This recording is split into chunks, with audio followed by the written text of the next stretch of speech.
Hello guys, welcome to prime spark.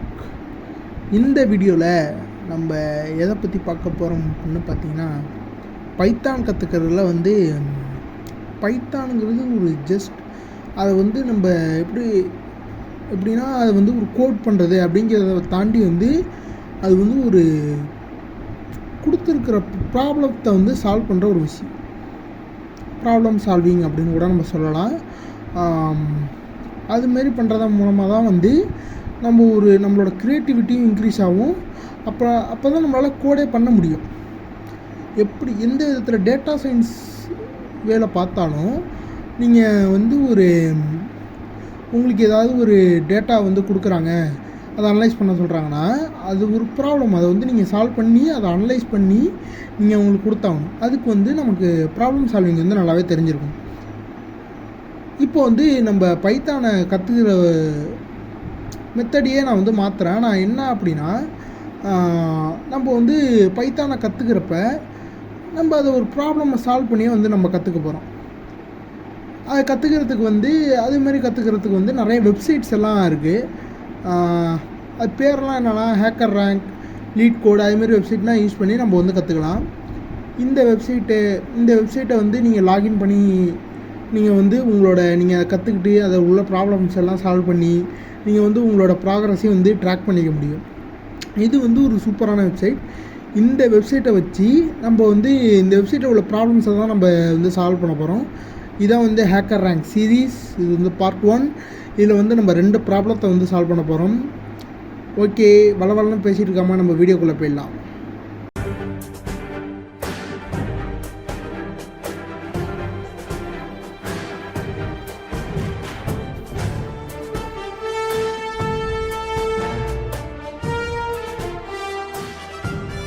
Okay, first நீங்கள் இப்போ பார்த்தீங்கன்னா நம்ம என்ன பண்ண போகிறோம் அப்படின்னா, நம்ம ஹேக்கர் ரேங்க்கில் லாகின் பண்ணோம். அதை நான் எப்படி பண்ணுறது அப்படின்னு சொல்கிறேன்.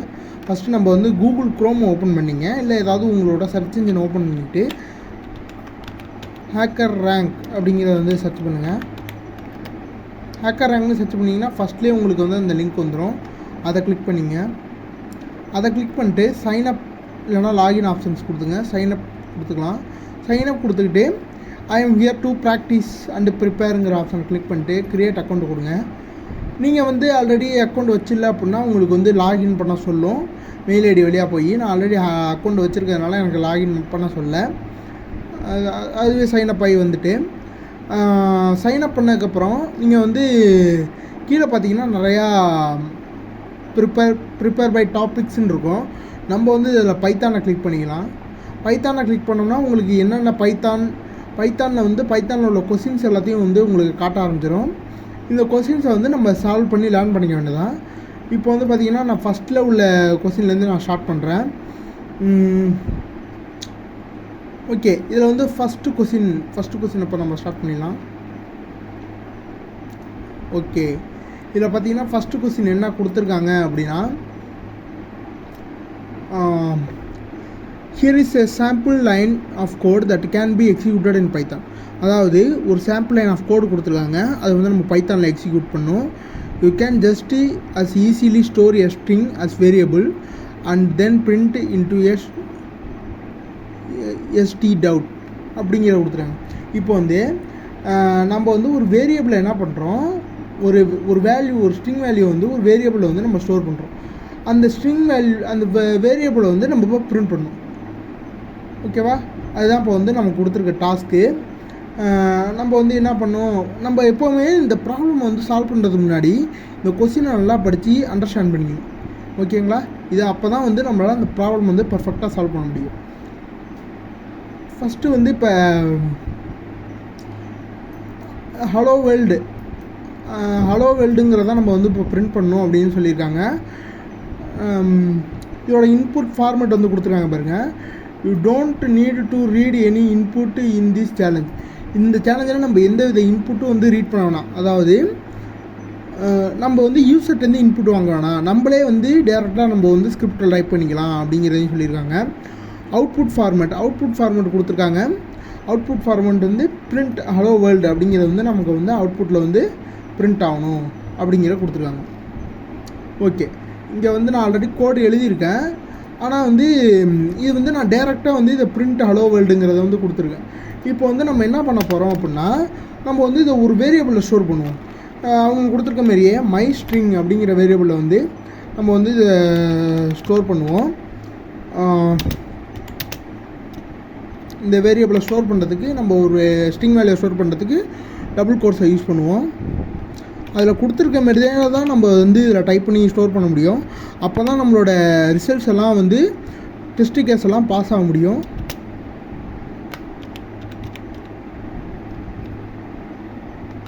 அவங்க கொடுத்துருக்க மாதிரியே டைப் பண்ணிக்கிட்டாச்சு. நம்ம இப்போ வந்து பார்த்திங்கன்னா நம்ம வந்து பிரிண்ட் ஸ்டேட்மெண்ட்டில் வந்து நம்ம வந்து அந்த வேரியபிளை வந்து இப்போ நம்ம டேரெக்டாக கொடுக்க வேணாம், அந்த வேல்யூ வந்து நம்ம வேறு டேரெக்டாக கொடுக்க வேணாம். இப்போ வந்து அந்த வேரியபிளை மட்டும் நம்ம கொடுத்தா போதும். அதே காட்டுது பாருங்க, மை ஸ்ட்ரிங் கிளிக் பண்ணிட்டோம். இப்போ வந்து கோடை வந்து நான் சப்மிட் பண்ணுறேன். கோடு வந்து ரன் ஆகுது. Test case loading.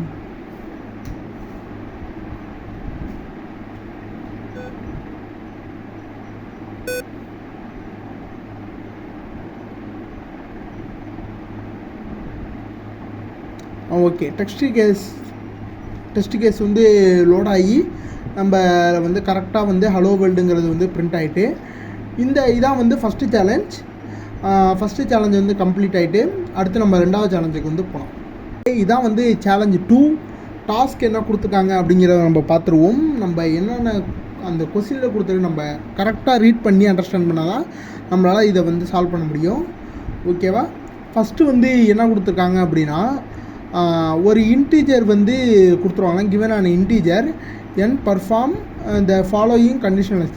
அந்த இன்டீஜருக்கு வந்து பேர் வந்து என்னன்னு வச்சுக்கிறாங்க. இந்த கொடுத்துருக்காங்க பாருங்கள். இந்த இதில் வந்து நம்ம புது ஸ்டேட்மெண்ட்லாம் நம்ம யூஸ் பண்ண போகிறோம். அதனால் நான் என்னென்னு சொல்கிறேன். நீங்கள் வந்து பைத்தான் படிச்சுட்டு தான் இதுக்குள்ளே வருவீங்க. அப்போ வந்து இதை பற்றினா உங்களுக்கு தெரியும். இருந்தாலும் நான் உங்களுக்கு சொல்கிறேன் அதை பற்றி. இதில் என்னென்ன ஸ்டேட்மெண்ட் கொடுத்துருக்காங்க அப்படிங்கிறத வந்து நம்ம பார்ப்போம். If n is odd print weird. அதாவது n கொடுத்துருக்க வேல்யூ வந்து ஆட் நம்பராக இருந்தால் நம்ம வந்து வியர்டு அப்படின்ட்டு வந்து பிரிண்ட் பண்ணோம். இல்லை if n is even and இந்த இன்க்ளூசிவ் ரேஞ்ச், அதாவது n வந்து ஈவன் நம்பராக இருந்து 2லேருந்து 5க்குள்ளே இருந்ததுன்னா நம்ம வந்து நாட் வியர்டு அப்படின்னு பிரிண்ட் பண்ணணும். அதே மாதிரி தான் n வந்து ஈவன் நம்பராக இருந்து 6 to 20 ரேஞ்சுக்குள்ளே இருந்ததுன்னா நம்ம வந்து வியர்டு அப்படின்னு வந்து பிரிண்ட் பண்ணணும். திரும்பி 20யோட கிரேட்டர் தானே இருந்தது அப்படின்னா நாட் வியர்டுன்னு வந்து நம்ம பிரிண்ட் பண்ணணும். ஓகேவா? இப்போ பார்த்தீங்கன்னா இதில் வந்து இன்புட் ஃபார்மேட் வந்து கொடுத்துருக்காங்க. ஒரு சிங்கிள் பாசிட்டிவ் இன்டீஜரை கொடுப்பாங்க. இதை வந்து நெகட்டிவ் இன்டீஜரை வந்து யூஸ் பண்ண மாட்டாங்க. ஏன்னா நம்ம கொடுத்துருக்க ரேஞ்சுக்குள்ளே தான் அது இருக்கும். அடுத்து வந்து இது வந்து அந்த n நம்பர் வந்து 1லேருந்து 100க்குள்ளே தான் இருக்கும். 1ஆக இருக்கும், இல்லைனா 1லேருந்து 100க்குள்ளே இருக்கும். அதுக்கு மேலே வந்து அந்த நம்பர் இருக்காது. அவுட்புட் ஃபார்மேட் வந்து வியர்டுன்னு பிரிண்ட் ஆகணும். இல்லை அப்படின்னா நாட் வியர்டு அப்படிங்கிறது வந்து பிரிண்ட் ஆகணும். ஒரு சாம்பிள் இன்புட்டு கொடுத்துருக்காங்க பாருங்கள், 3 அப்படின்னு கொடுத்துருந்தா இது என்னது, இது வந்து ஒரு ஆட் நம்பர் அப்படிங்கிற வந்து நம்ம டிடெக்ட் பண்ணிட்டு வியர்டு அப்படிங்கிறத வந்து நம்ம பிரிண்ட் பண்ணுறோம். எக்ஸ்பெக்டேஷன்ஸ் நான் n = 3. இப்போ வந்து இந்த இன்புட்டில் n 3ங்கிற வேல்யூ கொடுத்துருவாங்க. இது வந்து n போய் ஸ்டோர் ஆகி சாம்பிள் இன்புட் என்னங்கிற வேல்யூவில் வந்து ஆட் நம்பருங்கிறதுனால வியர்டுங்கிறது வந்து பிரிண்ட் ஆகும். ஓகேவா? இப்போ வந்து சாம்பிள் இன்புட் பார்த்தீங்கன்னா 24ன்னு கொடுக்குறாங்க. இது வந்து ஈவன் நம்பர். இன்னொரு விஷயம் என்னென்னா, ஈவன் நம்பர் 20க்கு மேலே இருக்குது. 20க்கு மேலே இருந்தால் நம்ம என்ன பண்ணுவோம், இதை வந்து நாட் வியர்டு அப்படிங்கிறத வந்து பிரிண்ட் பண்ணியிருக்கு. ஓகே, எக்ஸ்ப்ளனேஷன் கொடுத்துருக்காங்க. n = 24 அப்படிங்கிறதெல்லாம் சொல்லிட்டு நான் சொன்ன எக்ஸ்ப்ளனேஷன் தான் இங்கேயும் கொடுத்துருக்காங்க. சரி, ஓகே, நம்ம வந்து இதை வந்து இப்போ எப்படி கோட் பண்ணுறது அப்படிங்கிறத வந்து பார்ப்போம். ஓகே, இதில் பார்த்தீங்கன்னா இந்த மேலே வந்து இம்போர்ட் பண்ணி நிறைய லைப்ரரி கொடுத்துருக்காங்க பாருங்கள். ஏன்னா வந்து இதில் தேவையே கிடையாது, நம்ம அதில் யூஸும் பண்ண போகிறது கிடையாது. இந்த if name equal to main கொடுத்துருக்காங்களே, இது வந்து ஒன்றும் இல்லை. நம்ம கோடு வந்து எந்த வித லைப்ரரி இம்போர்ட்டடு டாக்குமெண்ட்டாக இல்லாமல் நம்ம டேரெக்டாக தான் ரன் பண்ணுறோம் அப்படிங்கிறத வந்து டினோட் பண்ணுறதுக்காக தான் இந்த மேலே உள்ள லைன் வந்து இருக்குது. இதை பற்றி நீங்கள் போக போக தெரிஞ்சுப்பீங்க. அப்புறம் வந்து அடுத்த லைன் இதெல்லாம் அவங்களே கொடுத்துருப்பாங்க. ஒரு n வேரியபிளில் வந்து நம்ம வேல்யூவை இன்புட்டாக எடுக்கிறதுனா அவங்களே கொடுத்துருக்காங்க. இதில் வந்து என்னங்கிற வேரியபிள் நம்ம ஸ்டோர் பண்ணிக்கிறோம். இன்ட்டுங்கிறது வந்து இன்டீஜராக மாற்றும். நம்ம கொடுக்குற வேல்யூ வந்து இன்டீஜராக மாற்றிடும். அப்புறம் இன்புட்டுங்கிறது தான் நம்ம யூசர்ட்டேருந்து இன்புட் எடுக்கிறதுக்கு யூஸ் ஆகிற ஃபங்க்ஷனு. அடுத்து டாட் ஷிப்னு கொடுத்துருக்காங்களே, இந்த ஸ்ட்ரிப் ஃபங்க்ஷன் என்ன பண்ணும் அப்படின்னா, யூசர் வந்து எப்போவுமே இன்டீஜர் வேல்யூ வந்து ஸ்பேசஸை வந்து ஒரு வேறு ஏதாவது கேரக்டராக தான் கன்சிடர் பண்ணிக்கும். அப்போ வந்து இது எரரை வந்து நமக்கு வந்து ப்ரொடியூஸ் பண்ணும்.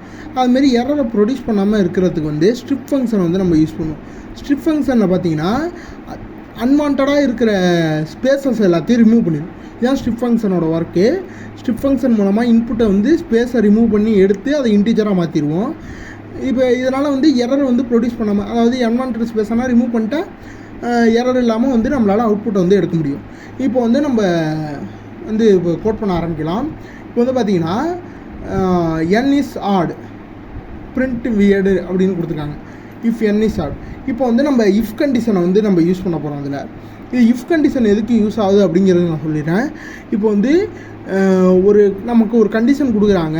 அந்த கண்டிஷன் வந்து ட்ரூவாக இருந்ததுன்னா அதில் உள்ள அந்த ட்ரூவாக இருந்ததுன்னா அதுக்கு நம்ம வந்து என்ன ஆக்டிவிட்டி பண்ணணும் அப்படிங்கிறத வந்து நம்ம பண்ணலாம். இப்போ வந்து இஃப் என்ன வந்து ஆடாக இருக்குது அப்படிங்கிறத கண்டுபிடிச்சிட்டோம்னா பிரிண்ட் வியர்டுன்னு வந்து நம்ம பிரிண்ட் பண்ணணும்னு சொல்கிறோம். இப்போ வந்து ஆட் நம்பர் வந்து நம்ம எப்படி கண்டுபிடிப்போம் அப்படிங்கிறத வந்து பார்ப்போம். இஃப் ஓகே, இப்போ வந்து இப்போ பாருங்கள் n%. இப்போ வந்து நம்ம என்ன பண்ண போகிறோம் அப்படின்னா, இஃப் n பர்சன்டேஜ் சிம்பிள் வந்து நம்ம போட்டுப்போம்.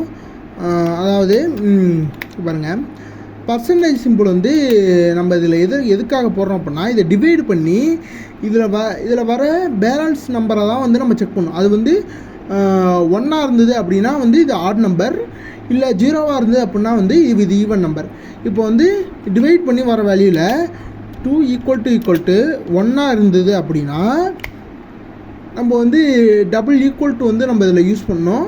நம்ம வந்து ஈக்குவலைஸ் பண்ணி ஈக்குவலாக இருக்கா அப்படிங்கிறத செக் பண்ணுறதுக்கு நம்ம வந்து என்ன பிரிண்ட் பண்ண போகிறோம் அப்படின்னு பார்த்தீங்கன்னா, வியர்டு அப்படிங்கிறத வந்து நம்ம பிரிண்ட் பண்ணோம். நம்ம இதுலேருந்து அப்படியே காப்பி பண்ணி எடுத்து போட்டுப்போம். ஏன்னா இதில் அக்யூரேட் ரிசல்ட்ஸ் வந்தால் தான் இதில் வந்து இந்த டெஸ்ட் கேஸில் வந்து பாஸ் ஆக முடியும். Ctrl+V. ஓகே, வியர்டுங்கிறத வந்து பிரிண்ட் பண்ணிட்டோம். நெக்ஸ்ட்டு பார்த்தீங்கன்னா, நம்ம வந்து இதில் வந்து இஃப் எல்ஸை மட்டும் நம்ம யூஸ் பண்ண போகிறதில்ல. இதில் வந்து நம்ம யூஸ் பண்ண போகிறதெல்லாம் வந்து ஒரு 4-5 கண்டிஷன்ஸை வந்து நம்ம கண்டினியூஸாக வந்து பிரிண்ட் பண்ண போகிறோம். அதனால் வந்து எலிஃப் அப்படிங்கிற ஒரு மெத்தடை வந்து நம்ம யூஸ் பண்ண போகிறோம். எலிஃபை வந்து நம்ம யூஸ் பண்ணிப்போம். எலிஃபில் வந்து நம்ம என்ன பண்ண போகிறோம்னா, ரெண்டாவது கண்டிஷன் என்ன கொடுத்துருக்காங்க, 2 to 5 இருக்கணும். 2 to 5 இருந்தால் நாட் வேடு அப்படிங்கிறத வந்து பிரிண்ட் பண்ணணும்.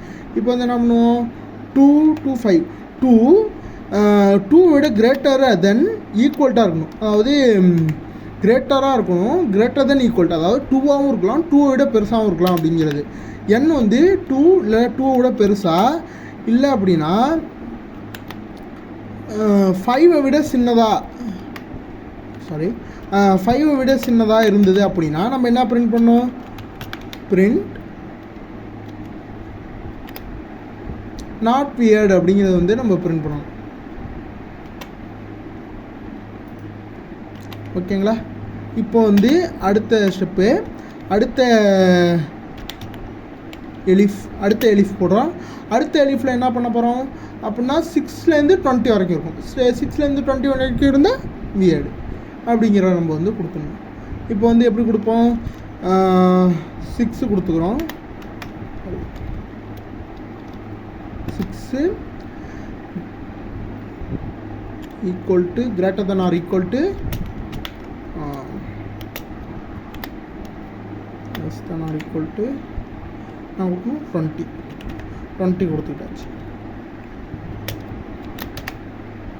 இது இப்படி இருந்தால் நம்ம என்ன பிரிண்ட் பண்ணோம், பிரிண்ட் என்ன கொடுத்துருக்காங்க, வியர்டு அப்படிங்கிறத வந்து நம்ம பிரிண்ட் பண்ணோம். ஓகேங்களா? வியர்டுங்கிறத வந்து பிரிண்ட் பண்ணணும். நெக்ஸ்ட்டு பார்த்தீங்கன்னா கடைசி ஸ்டேட்மெண்ட் பண்ண போகிறோம். இதில் வந்து 20 greater than 20 இருந்தால் நம்ம நாட் வேரியபிள் பிரிண்ட் பண்ணுறோம்.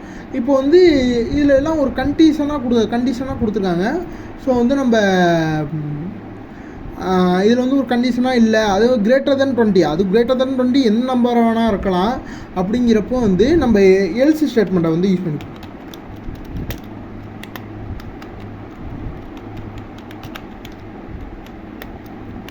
எல்ஸ் பிரிண்ட் என்ன பிரிண்ட் பண்ணோம் அப்படின்னா நாட் வியர்டு அப்படிங்கிறத வந்து பிரிண்ட் பண்ணணும். ஓகே, இதான் இந்த கோடு. இந்த கோடை வந்து ஸ்கிரிப்ட் வந்து இப்போ நம்ம ரன் பண்ணி பார்ப்போம். ஏதோ ப்ராப்ளம் வந்திருக்கு. டெக்ஸ்ட் கேஸ் 3 and 7 வந்து ஏதோ ப்ராப்ளம் வந்திருக்கு.